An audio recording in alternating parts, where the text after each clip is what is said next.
terpercaya.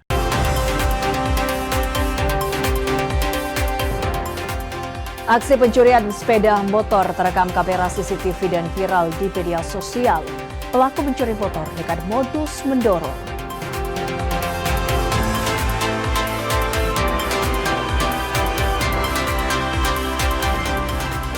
ASDP Ambon membuka rute baru di Kepulauan Tanimbar.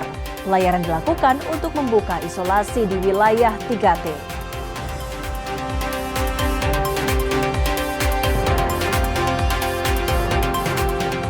Esko PSSI merespon keresahan Presiden Prabowo terkait Timnas Indonesia tak lolos Piala Dunia 2026.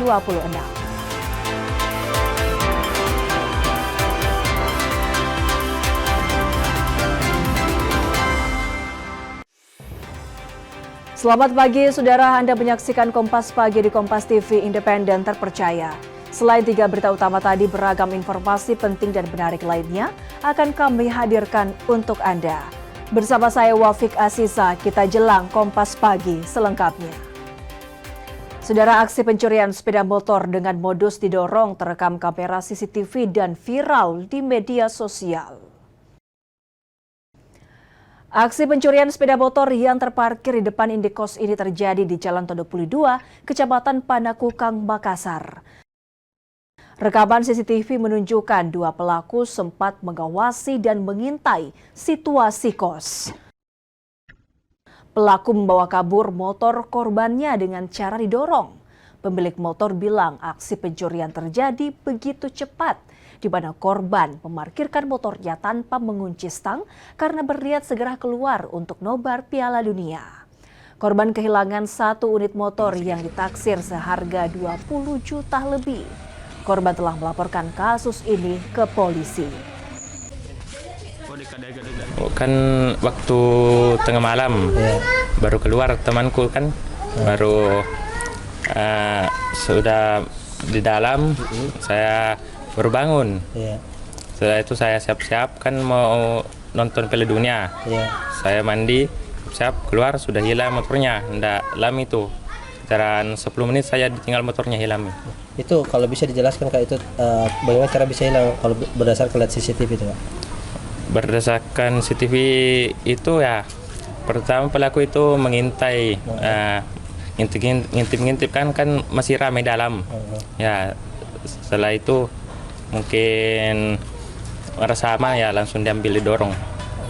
Itu saat kejadian memang motor tidak terkunci leher nih? Tidak terkunci leher, kan rencana sebentar saja di dalam, baru keluar lagi. Berarti ini datang ke di Costa baru rencana mau kembali lagi atau memang? Iya, rencana mau keluar lagi. Berarti ini pelaku beraksi cepat sekali gitu? Iya, cepat sekali, tidak sampai 3 menit itu. Kalau dari CCTV itu ada berapa orang kita lihat? 1 orang, tapi yang dilihat sama tetangga kos ada 2 orang. Berarti bisa jadi ini sudah diintip mungkin mana? Ya, kayaknya. Iya, kalau kita kehilangan 1 motor Ya, itu taksiran kerugiannya berapa? Kerugiannya 22 juta. Polisi menangkap 3 terduga pelaku pencuri perabotan rumah di Makassar. Pelaku mencuri hingga korbannya alami kerugian hingga 10 juta rupiah. Tim Resmo Polsek Makassar menangkap 3 terduga pelaku pencurian perabotan rumah tangga. Mereka masing-masing AL, IR, dan HF ditangkap di lokasi berbeda. Ketiga pelaku menggasak sejumlah perabotan rumah tangga, kemudian dijual. Hasil penjualan barang curian itu kemudian digunakan para pelaku untuk berfoya-foya. Tindak pidana pencurian dengan kekerasan yang dilakukan terduga pelaku pada malam hari dan mengambil beberapa barang yaitu sepeda, tabung gas, kipas angin, dan 1 buah mesin air. Kalau untuk total kerugian korban? Dari hasil interogasi korban, total kerugian sekitar 10 juta rupiah. Rencananya hasil dari penjualan itu apa sudah dijual atau belum dijual itu dari korban? Dari pelaku? Dari hasil pencurian yang dilakukan terduga pelaku, ada beberapa yang telah dijual yaitu sepeda dan tabung gas. Hasil pencuriannya sendiri dipakai untuk apa? Dari hasil keterangan ketiga terduga pelaku mengatakan bahwa hasil dari tindak pidana tersebut dilakukan untuk berpoya-poya. Kita ke informasi lain, Saudara. Amukan si jago merah alias kebakaran jadi salah satu peristiwa yang wajib diwaspadai. Kasusnya tak pernah terhenti dan kerap terulang, merengkuh harta, benda, hingga nyawa. Mencegah dan meningkatkan kewaspadaan jadi kuncinya demi bisa menekan atau bahkan meminimalisir agar kasus kebakaran tak lagi terjadi. 9 Juli 2026, kesibukan harian warga di Kelurahan Panampu, Kecamatan Talo, Makassar, Sulawesi Selatan seketika berubah. Kepanikan bergejolak, ketakutan meningkat dan rasa aman seketika hilang. Kobaran apilah pemicunya. Amukan si jago merah melahap apa saja tanpa sisa. Panasnya membara, kobarannya meluas dan rumah-rumah warga yang berada di dekat sumber api seketika dilahap tanpa ampun. Dalam hitungan menit, sejumlah rumah warga di Jalan Tidumbu, Lorong 165C jadi arang. Si jago merah mengamuk dan membakar bangunan tanpa sisa. Petugas pemadam kebakaran yang dikerahkan hanya bisa berjuang menahan kobaran api agar tidak meluas. 12 unit armada dikerahkan, namun upayanya memadamkan api tak mudah. Butuh waktu 40 menit untuk menjinakkan api. Namun 5 rumah tak terselamatkan dari kebakaran ini. Lokasi tempat kejadian kebakaran ini ada kurang lebih 5 rumah. Data sementara ada 5 rumah yang terbakar, kemudian beberapa rumah ini terdiri dari beberapa rumah peta-peta. Kalau untuk kendala sendiri Pak? Kendala yang kami temukan tadi karena jalanannya cukup sempit, warga cukup padat sehingga pada proses pemadaman tadi ini banyak sekali warga berlalu lalang, itu yang menjadi. Kemudian ada tadi tenda pengantin yang sempat dibuka oleh petugas karena memang jalur akses yang paling cepat itu dari depan dari Jalan Tidumbu. Penyebab kebakaran memang masih dalam penyelidikan pihak berwenang, namun arus pendek listrik kerap jadi salah satu pemicunya. Dan kasus semacam ini bukan kali pertama terjadi dan selalu berulang. Di tahun ini saja kasus kebakaran terjadi sudah puluhan kali. Damkar Makassar mencatat hingga Juni 2026, total kasus kebakaran mencapai 86 kasus. Arus pendek listrik, kebocoran gas, hingga pembakaran sampah masuk daftar pemicu kebakaran. 75 rumah, 24 kendaraan, 4 gedung, dan kantor atau sekolah ludes selama 6 bulan terakhir.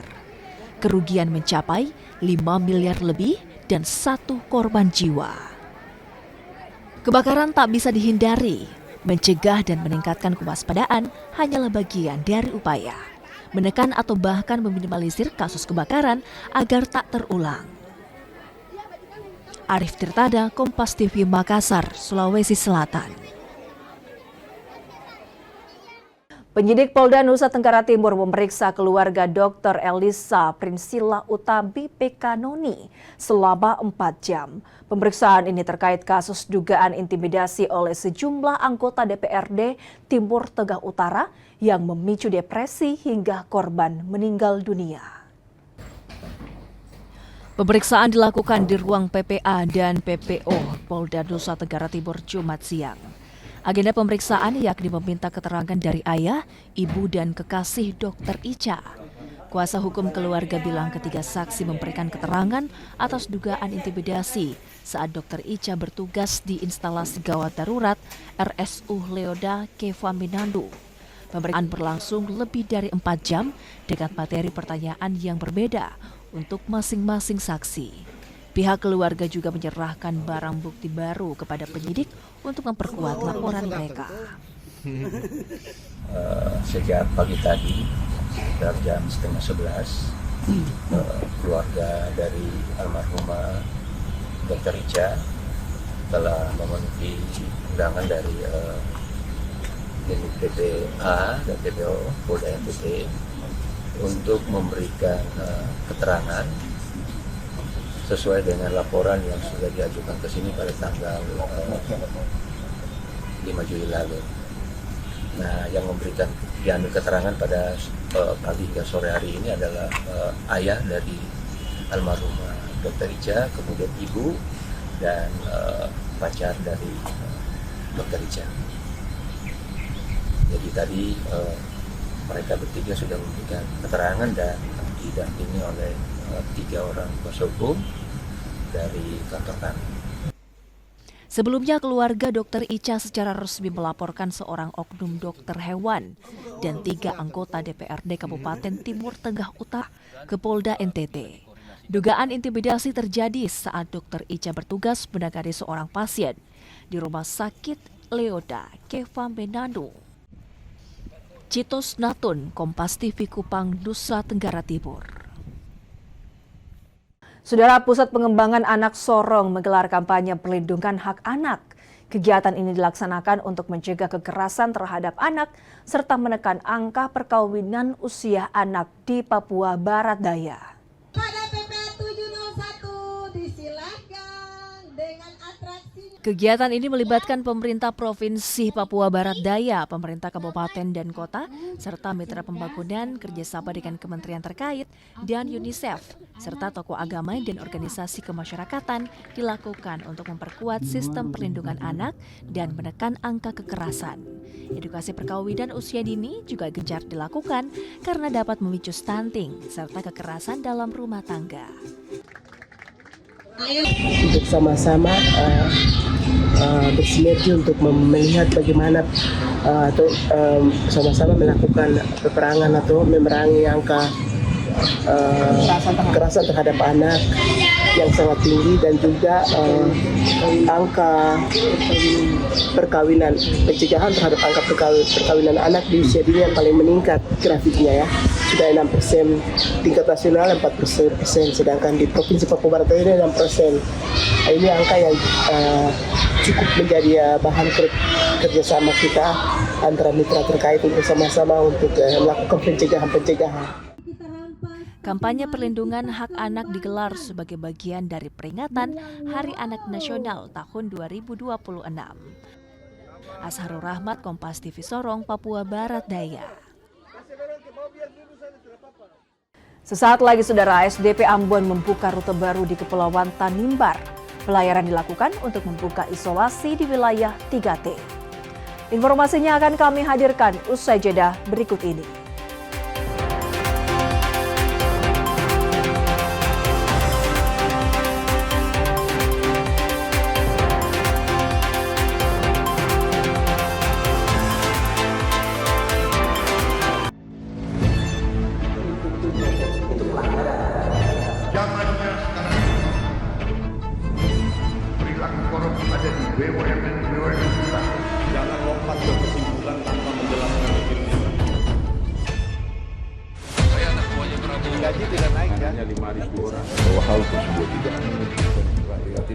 Bola Liar setiap Jumat pukul 8:30 malam live di Kompas TV. Ketahui berita dan informasi seputar kekhasan, gagasan, tantangan, serta inovasi di 38 provinsi dan 514 kabupaten kota di seluruh tanah air yang terajut menjadi inspirasi bagi bangsa. Berbagai informasi aktual dan menarik dari berbagai daerah di tanah air dalam Jurnal Nusantara. Ikuti Jurnal Nusantara setiap hari pukul 6:30 pagi live di Kompas TV.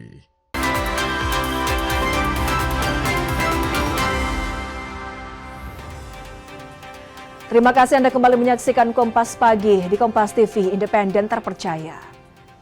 Saudara, harga tomat di Pasar Wambangu Merauke mengalami penurunan signifikan akibat melimpahnya hasil panen lokal.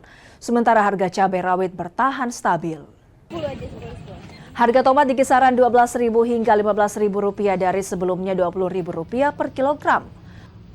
Penurunan harga lantaran stok barang di pasaran melimpah oleh hasil panen dari sentra pertanian di distrik Samangga, Tanah Miring, dan Jegebob. Harga cabai rawit terbilang stabil dalam sepekan terakhir dan berada di kisaran Rp90.000 per kilogram. Pasokan cabai dari petani dinilai masih berimbang dengan tingkat permintaan konsumen. Harga dari petani berkisar Rp75.000 hingga Rp80.000 per kilogramnya. Kemarin masih 20. kemungkinan kalau panennya melimpah ya tetap turun karena pembuangan di sini kan cuma di pasar sini aja. Kalau cabai rawit itu masih standar, naik turunnya paling 5.000, 10.000, 90.000 kan ngecer. Dari petani nanti ada yang 75, 80. Itu per kilonya ya Bu? Per kilo. Karena itu stok banyak sih. Kalau ada pengiriman pasti naik lagi. Saudara, PT ASDP Cabang Ambon resmi membuka rute baru di Kepulauan Tanimbar. Pelayaran perdana dilakukan KM Temi untuk membuka isolasi wilayah 3T dan menekan disparitas harga kebutuhan pokok. ASDP Ambon mengoperasikan KM Temi untuk melayani rute penyeberangan dari Larat, Bunlah, Seira hingga Saum Laki pada tahap awal. KM Temi dijadwalkan berlayar 2 kali dalam sebulan, menyesuaikan panjangnya jalur lintasan serta kebutuhan masyarakat setempat. Kapal feri ini juga dapat mengangkut berbagai jenis kendaraan dan logistik barang. Selain memangkas biaya transportasi, juga membantu memotong jalur logistik sehingga harga barang kebutuhan pokok menjadi lebih setara. Kami akan melayani lintasan yang baru, yaitu Larat, Bunlah, Seira, dan Seira Saum Laki. Itu akan dilayani oleh salah satu armada PT SDP Cabang Ambon, yaitu KMP Temi. Nah, insya Allah mulai pelayaran perdana tersebut nanti di 13 Juli, Bapak, harapannya bahwa akses layanan dasar masyarakat bisa terpenuhi, mobilitas masyarakat bisa lebih terjamin, masyarakat kita yang di sana mempunyai akses untuk bisa ke daerah-daerah yang mungkin selama ini terbatas aksesnya, Pak. Layanan ini juga mempercepat mobilitas warga untuk menjangkau fasilitas kesehatan dan pendidikan antar pulau. Yahya Lating, Kompas TV Ambon, Maluku. Stasiun Meteorologi Mopah Merauke mengeluarkan peringatan dini gelombang tinggi dan angin kencang di wilayah Merauke serta Papua Selatan. Nelayan tradisional diminta mewaspadai gelombang laut dan angin kencang di Laut Arafura bagian timur. Tinggi gelombang di perairan Arafura bagian timur dan perairan Yosudarso Utara hingga selatan diperkirakan mencapai 1 hingga 1,5 meter. Sementara di Laut Arafura bagian timur mencapai sekitar 2 meter. Kecepatan angin di wilayah pesisir berkisar 15 hingga 25 knot yang dapat mempengaruhi kondisi perairan dan berdampak hingga ke wilayah daratan. Potensi hujan dengan intensitas sedang hingga lebat diprediksi terjadi di Kabupaten Asmat, Boven di Goel, dan sebagian wilayah Mapi. Jadi untuk di hari ini hingga besok itu di wilayah Boven, Tanah Asmat dan sebagian Mapi masih signifikan hujan sedang hingga lebat. Untuk wilayah Merauke per hari ini hingga sepekan ke depan mungkin cenderung aman dari cerah berawan hingga hujan lokal seperti itu. Kita ke informasi selanjutnya, Saudara. Kasus warga yang meninggal dunia akibat tenggelam terjadi di sejumlah daerah. Mereka kehilangan nyawa usai terseret arus.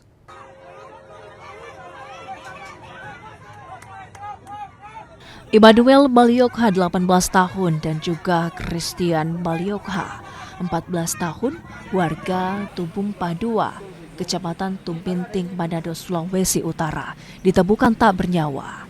Kakak beradik itu ditemukan warga dan nelayan di pantai Karangriah, Manado. Keduanya tenggelam usai terbawa arus ketika mandi di pantai. Sempat dinyatakan hilang, keduanya kemudian ditemukan dalam kondisi meninggal dunia. Peristiwa tenggelamnya 2 anak kakak beradik lelaki yang ditemukan di pantai Karangriah, Manado. Benar mereka telah ditemukan saat ini sudah dievakuasi ke Rumah Sakit Pancaran Kasih. Kedua korban ini ditemukan tadi sekitar jam 19.00 di mana mereka mandi sebelumnya di jam 18.15. Untuk kedua korban ditemukan oleh warga bersama nelayan yang di sekitar lokasi dibantu dengan aparat kepolisian yang ada. Kemudian saat ini sudah dievakuasi ke Pancaran Kasih. Tak hanya di Manado, warga tenggelam juga terjadi di Merauke, Papua Selatan. Seorang warga bernama Abdul Rosas diduga terjatuh pada saat hendak menuju ke kawah kecil di kawasan dermaga pinggiran Sungai Maro. Korban sempat dinyatakan hilang dan ditemukan 4 hari kemudian. Saat ditemukan 10 km dari lokasinya terjatuh, korban tak lagi bernyawa. Tim SAR gabungan dan masyarakat sudah menemukan target yang kita cari selama 4 hari ini, dan pada saat ini juga langsung tim SAR gabungan mengevakuasi dan langsung membawa ke rumah sakit umum daerah Merauke. Ditemukan di dekat-dekat tanah miring, Pak. Ketiga korban tenggelam ini kini telah dimakamkan. Tim Liputan Kompas TV. TNI dari Kodim 1403 Palopo telah merampungkan pembangunan jembatan Armco di Desa Barowa, Kecamatan Bua, Kabupaten Luwu. Akses vital yang sempat terputus akibat banjir kini telah terhubung dan memulihkan mobilitas warga menuju sekolah, pusat perekonomian, dan jalan Trans Sulawesi. TNI dan masyarakat Desa Barowa merampungkan pembangunan jembatan Armco yang dibangun selama 35 hari. Akses transportasi ini sepenuhnya terhubung dan jauh lebih aman. Sebelumnya warga harus memutar jauh dan melewati jalur sungai yang berbahaya untuk beraktivitas selama bertahun-tahun akibat jembatan lama yang putus diterjang banjir. Alhamdulillah, kan kami sangat berterima kasih masyarakat Desa Barowa karena adanya ini jembatan bagus sekali. Kami sudah senang dan bersyukur sekali atas adanya jembatan ini dibangun dari Bapak semua ini. Ya, anak sekolah ya sudah lewat di sini, Pak. Sudah lewat di sini, alhamdulillah. Sebelumnya? Aduh, terhambat. Okay. Mereka mutar? Ya, mutar-mutar. Jadi waktunya lagi mutar. Ini sudah jadi, alhamdulillah. Pembangunan jembatan Armco menjadi bagian dari program pembangunan infrastruktur yang dilaksanakan TNI Angkatan Darat untuk meningkatkan koneksivitas wilayah. Sebanyak 5 jembatan yang terdiri dari jembatan gantung, jembatan Armco, dan jembatan beton dibangun di Kabupaten Luwu.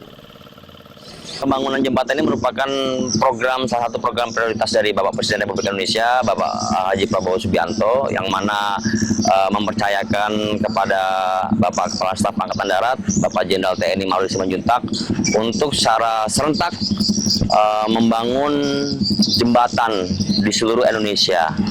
Khususnya di wilayah teritorial Kodim 1403 Palopo, di wilayah Kabupaten Luwu, kami mendapatkan 5 pembangunan jembatan, baik itu jembatan gantung, jembatan Armco maupun jembatan beton. Jembatan ini memegang peran krusial bagi kehidupan sehari-hari masyarakat tempat, sekaligus mendorong aktivitas ekonomi serta meningkatkan kesejahteraan warga. Sesaat lagi, saudara, penjualan seragam jelang tahun ajaran baru meningkat, lonjakan permintaan naik hingga 80%. Informasi lengkapnya akan kami hadirkan lepas jeda.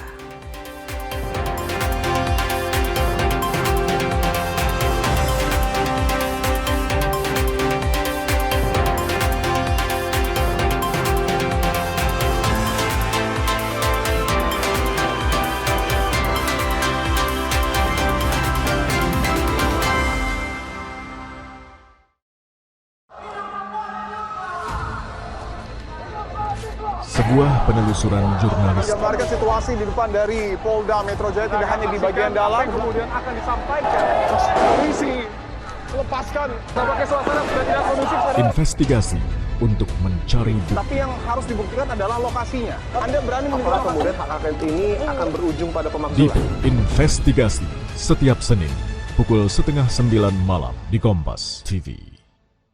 Awali hari dengan sejumlah informasi terpilih. Seorang pengendara ojek online terluka parah. Usai motor yang melintasi jalan berlubang di Jakarta, longsor membuat 6 titik di Jalan Trans Papua putus total. Menjadi referensi menjalani aktivitas di pagi hari. Di Singapura menyebut sopir penabrak sudah ditetapkan sebagai tersangka. Dan duka cita mendalam atas meninggalnya siswa sekolah kejuruan yang mengalami kecelakaan. Kompas Pagi, setiap hari pukul 4:30 pagi, live di Kompas TV.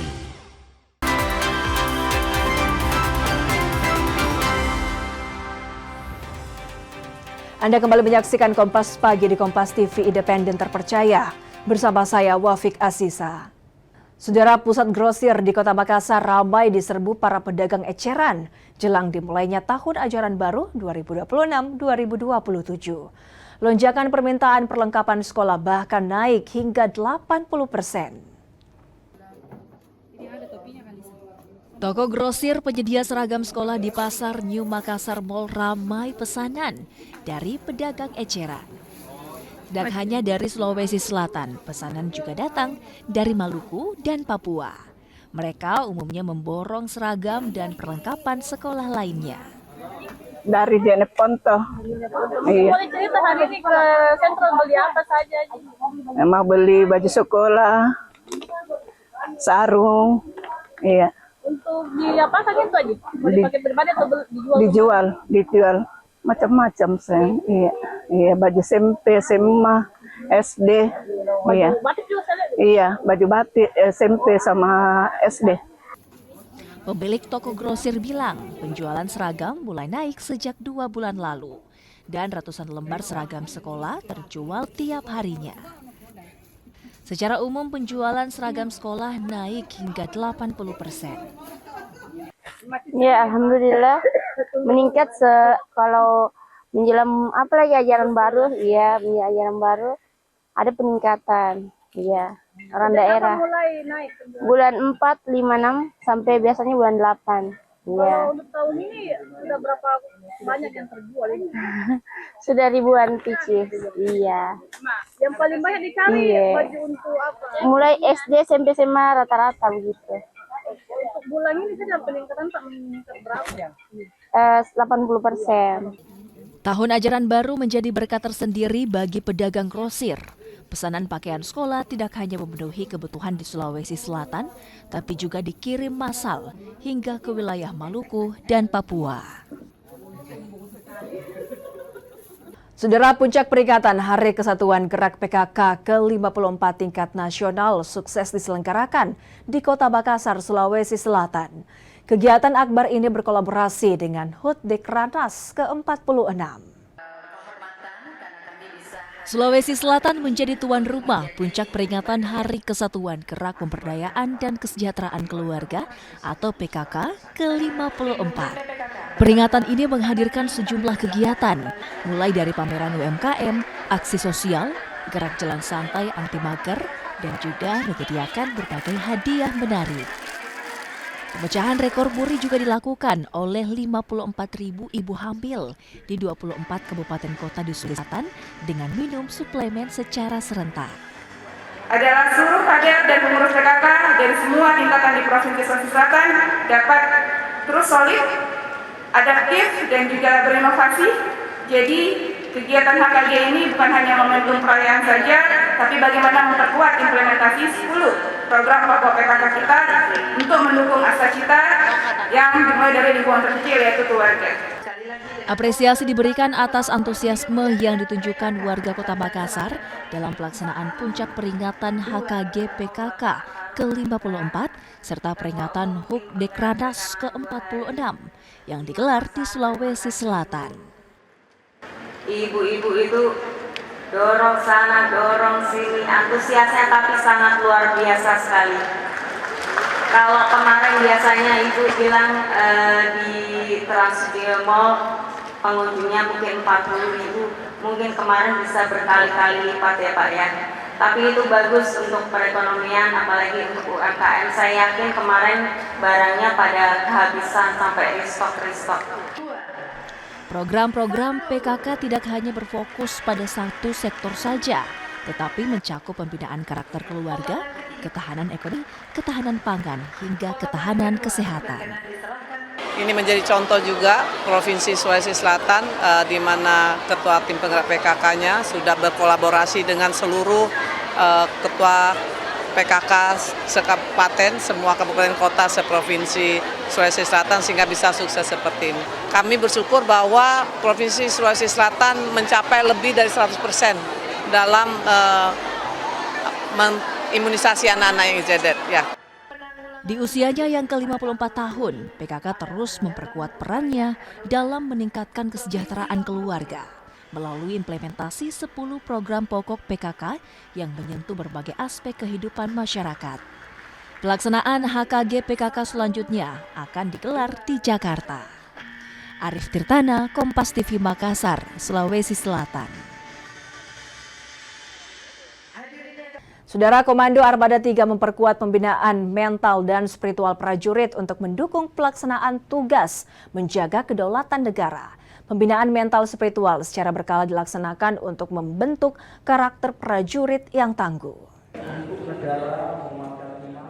Kauseri Agama menjadi bagian dari pembinaan mental prajurit untuk memperkuat nilai spiritual, loyalitas, dan semangat pengabdian dalam menjalankan tugas. Di Koarmada 3, kegiatan dihadiri Pangkoarmada 3 dan dilaksanakan terpisah yakni di Masjid Baitur Rahman, di Gereja Oikumbene, dan di Pura Jala Sukmadharma. Kegiatan ini bertujuan untuk meningkatkan moral maupun mental daripada seluruh personil, khususnya Koarmada RI beserta seluruh jajaran. Diharapkan dengan kusri secara fikon ini, maka moral maupun mental prajurit dalam melaksanakan kegiatan dapat meningkat setiap waktunya. Kauseri Agama terpusat Koarmada Republik Indonesia diselenggarakan Koderal 7 Kupang. Program ini dilaksanakan secara berkala dan dilaksanakan secara tatap muka di lingkungan satuan maupun terpusat secara virtual. Azharul Rahmat, Kompas TV Sorong, Papua Barat Daya. Saudara, Mahkamah Agung meresmikan operasional 5 pengadilan militer baru yang berlokasi di Sulawesi Selatan, Kalimantan. Pengadilan Militer Tinggi 5 Makassar memiliki wilayah hukum Indonesia Timur, mencakup 13 provinsi dari Sulawesi, Maluku hingga Papua untuk memudahkan peradilan yang sederhana, cepat, dan berbiaya ringan. Peresmian operasional 5 unit pengadilan militer ini dipimpin langsung Ketua Mahkamah Agung Republik Indonesia Sundarto di Gedung Pengadilan Tata Usaha Negara Makassar. Pengadilan militer yang diresmikan masing-masing Pengadilan Militer Tinggi 4 Balikpapan, Pengadilan Militer Tinggi 5 Makassar, Pengadilan Militer 103 Pekanbaru, Pengadilan Militer 518 Kendari, dan Pengadilan Militer 521 Manokwari. Pembentukan pengadilan militer baru ini mempertimbangkan perkembangan organisasi TNI hingga tantangan geografis. Tujuan penambahan satker baru adalah untuk mempermudah pelayanan bagi pencari keadilan khususnya para prajurit TNI. Hal ini dikaitkan dengan perkembangan organisasi TNI yang berkembang di seluruh wilayah Indonesia. Selain itu, nanti siang akan dilaksanakan pelantikan Kepala Pengadilan Militer Tinggi 4 Balikpapan oleh Yang Mulia Ketua Mahkamah Agung. Ini merupakan tanda bahwa dengan pelantikan tersebut, maka seluruh pengadilan yang diresmikan operasionalnya pada siang ini akan langsung operasional untuk bertugas memeriksa, mengadili, dan menyelesaikan perkara pidana militer yang masuk ke lingkungan pidana militer. Kehadiran fasilitas hukum baru ini diharapkan menjadi pilar penting dalam penegakan hukum dan disiplin militer di wilayah Indonesia Timur.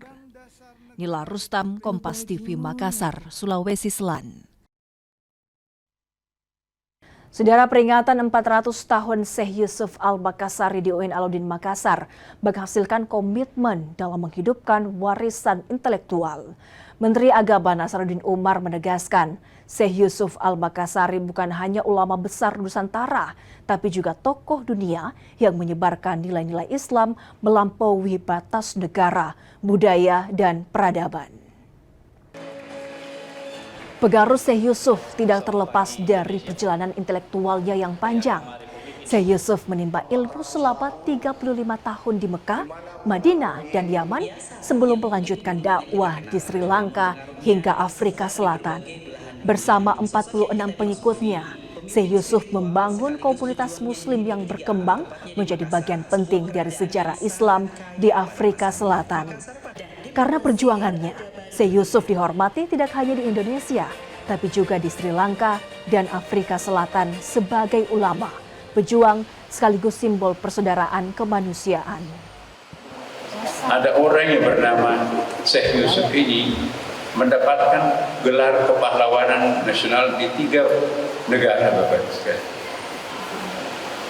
Karena pertama mendapatkan gelar pahlawan nasional di Indonesia itu pada tahun 2000 berapa itu ya? Lupa. Tapi di Cape Town juga mendapatkan gelar pahlawan nasional. Ya, gelar pahlawannya itu tertinggi yang diberikan oleh Afrika Selatan untuk orang-orang yang berjasa dari negara lain. Nah, jadi ada yang disebut dengan the Order of Company of Harold Tambo. Ini adalah medali emas yang tertinggi yang pernah diberikan. Sesaat lagi, Saudara, Esko PSSI merespon keresahan Presiden Prabowo terkait Timnas Indonesia tak lolos Piala Dunia 2026. Informasinya akan kami hadirkan usai jeda berikut ini.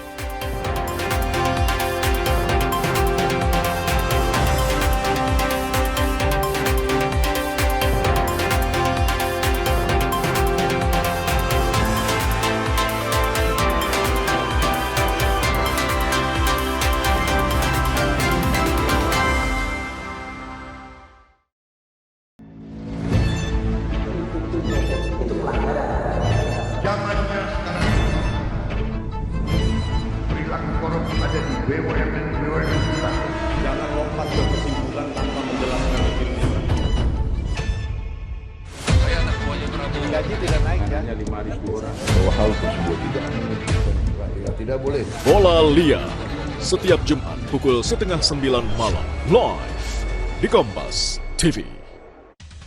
Ketahui berita dan informasi seputar kekhasan, gagasan, tantangan, serta inovasi di 38 provinsi dan 514 kabupaten kota di seluruh tanah air yang terajut menjadi inspirasi bagi bangsa. Berbagai informasi aktual dan menarik dari berbagai daerah di tanah air dalam Jurnal Nusantara. Ikuti Jurnal Nusantara setiap hari pukul 6:30 pagi, live di Kompas TV.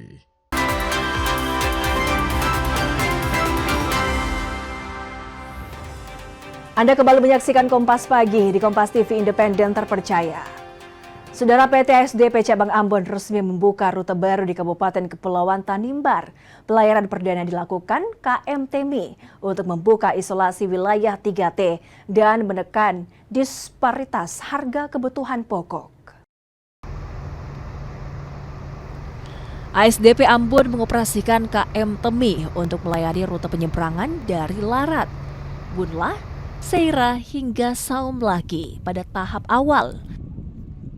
KM TEMI dijadwalkan berlayar 2 kali dalam sebulan, menyesuaikan panjangnya jalur lintasan serta kebutuhan masyarakat setempat. Kapal feri ini juga dapat mengangkut berbagai jenis kendaraan dan logistik barang.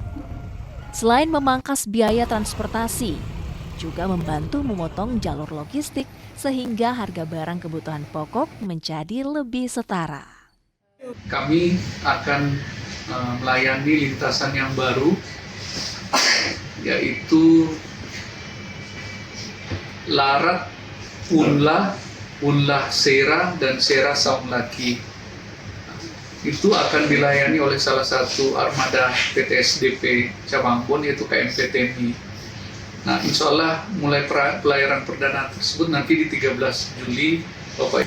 Harapannya bahwa akses layanan dasar masyarakat bisa terpenuhi, mobilitas masyarakat bisa lebih terjamin, masyarakat kita yang di sana mempunyai akses untuk bisa ke daerah-daerah yang mungkin selama ini terbatas aksesnya, Pak.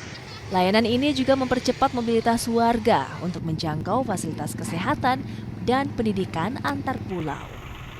Yahya Lating, Kompas TV Ambon, Maluku. Penyidik Polda Nusa Tenggara Timur memeriksa keluarga Dr. Elisa Priscilla Utami Pekainoni selama 4 jam. Pemeriksaan ini terkait kasus dugaan intimidasi oleh sejumlah anggota DPRD Timur Tengah Utara yang memicu depresi hingga korban meninggal dunia. Pemeriksaan dilakukan di ruang PPA dan PPO Polda Nusa Tenggara Timur Jumat siang. Agenda pemeriksaan yakni meminta keterangan dari ayah, ibu, dan kekasih Dr. Ica. Kuasa hukum keluarga bilang ketiga saksi memberikan keterangan atas dugaan intimidasi saat Dr. Ica bertugas di instalasi gawat darurat RSU Leoda Kevaminandu. Pemeriksaan berlangsung lebih dari 4 jam dengan materi pertanyaan yang berbeda untuk masing-masing saksi. Pihak keluarga juga menyerahkan barang bukti baru kepada penyidik untuk memperkuat laporan mereka. Sejak pagi tadi, sekitar jam 10:30, keluarga dari almarhumah Dr. Ica telah memenuhi undangan dari PPA dan PPO Polda NTT untuk memberikan keterangan sesuai dengan laporan yang sudah diajukan ke sini pada tanggal 5 Juli lalu. Nah, yang memberikan diambil keterangan pada pagi hingga sore hari ini adalah ayah dari almarhumah Dr. Ica, kemudian ibu dan pacar dari Dr. Ica.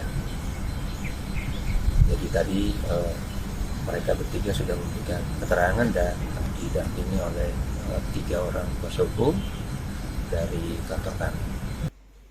Sebelumnya keluarga Dr. Ica secara resmi melaporkan seorang oknum dokter hewan dan 3 anggota DPRD Kabupaten Timur Tengah Utara ke Polda NTT. Dugaan intimidasi terjadi saat Dr. Ica bertugas menangani seorang pasien di Rumah Sakit Leoda Kevaminandu. Citos Natun, Kompas TV Kupang, Nusa Tenggara Timur. Saudara, polisi menangkap 3 terduga pelaku pencurian perabotan rumah di Makassar. Pelaku mencuri hingga korbannya alami kerugian hingga 10 juta rupiah. Tim Resmo Polsek Makassar menangkap 3 terduga pelaku pencurian perabotan rumah tangga. Mereka masing-masing AL, IR, dan HF ditangkap di lokasi berbeda. Ketiga pelaku menggasak sejumlah perabotan rumah tangga, kemudian dijual. Hasil penjualan barang curian itu kemudian digunakan para pelaku untuk berfoya-foya.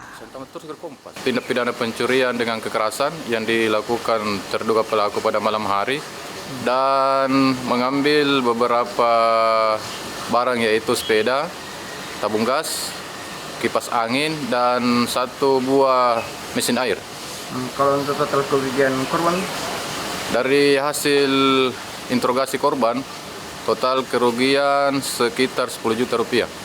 Rencananya hasil dari penjualan itu apa sudah dijual atau belum dijual itu dari korban? Dari pelaku? Dari hasil pencurian yang dilakukan terduga pelaku, ada beberapa yang telah dijual yaitu sepeda dan tabung gas. Hasil pencuriannya sendiri dipakai untuk apa? Dari hasil keterangan ketiga terduga pelaku mengatakan bahwa hasil dari tindak pidana tersebut dilakukan untuk berpoya-poya. Aksi pencurian sepeda motor dengan modus didorong terekam kamera CCTV dan viral di media sosial. Aksi pencurian sepeda motor yang terparkir di depan indekos ini terjadi di Jalan Todopuli 2, Kecamatan Panakukang, Makassar. Rekaman CCTV menunjukkan dua pelaku sempat mengawasi dan mengintai situasi kos. Pelaku membawa kabur motor korbannya dengan cara didorong. Pemilik motor bilang aksi pencurian terjadi begitu cepat, di mana korban memarkirkan motornya tanpa mengunci stang karena berniat segera keluar untuk nobar Piala Dunia. Korban kehilangan satu unit motor yang ditaksir seharga 20 juta lebih. Korban telah melaporkan kasus ini ke polisi. Kan waktu tengah malam baru keluar temanku kan, baru sudah di dalam saya baru bangun. Setelah itu saya siap-siap kan mau nonton Piala Dunia. Saya mandi, siap keluar sudah hilang motornya, ndak lama itu. Sekitaran 10 menit saya ditinggal motornya hilang. Itu kalau bisa dijelaskan Kak, itu bagaimana cara bisa hilang kalau berdasarkan lihat CCTV itu Kak? Berdasarkan CCTV itu ya, pertama pelaku itu mengintai, ngintip kan masih ramai dalam. Ya setelah itu mungkin merasa aman ya langsung diambil didorong. Itu saat kejadian memang motor tidak terkunci leher nih? Tidak terkunci leher, kan rencana sebentar saya di dalam, baru keluar lagi. Berarti ini datang ke di Costa baru rencana mau kembali lagi atau memang? Iya, rencana mau keluar lagi. Berarti ini pelaku beraksi cepat sekali gitu? Iya, cepat sekali, tidak sampai 3 menit itu. Kalau dari CCTV itu ada berapa orang kita lihat? 1 orang, tapi yang dilihat sama tetangga kos ada 2 orang. Berarti bisa jadi ini sudah diintai mungkin mana? Ya, kayaknya. Iya, kalau kita kehilangan satu motor di, ya, itu taksiran kerugiannya berapa? Kerugiannya 22 juta.